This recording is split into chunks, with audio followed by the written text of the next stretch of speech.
شروع اللہ کے نام سے جو بڑا مہربان نہایت رحم والا ہے۔ ایک دفعہ ایک شخص امام علی علیہ السلام کی خدمت میں حاضر ہوا اور کہنے لگا، یا علی، اللہ تعالیٰ نے کتے کو نجس کیوں قرار دیا؟ بس اس کا یہ سوال کرنا تھا کہ امام علی علیہ السلام نے فرمایا، اللہ تعالیٰ نے کتے کو اس لیے نجس قرار دیا تاکہ انسان غور و فکر کرے اور کتے کی ان عادتوں سے نفرت کرے جس کی وجہ سے اللہ تعالیٰ نے کتے کو نجس قرار دیا۔ پھر وہ شخص کہنے لگا، یا علی، وہ عادتیں کون سی ہیں؟ امام علی علیہ السلام نے فرمایا، کتے کی 3 عادتیں ہیں جو اللہ تعالیٰ کو سخت ناپسند ہے۔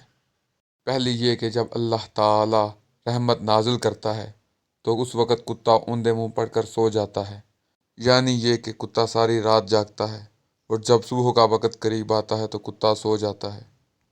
اور کتے کی دوسری عادت یہ ہے کہ جب کتا اپنے ہم جنس کو دیکھتا ہے تو بھونکنے لگ پڑتا ہے اور لڑنے کی کوشش کرتا ہے۔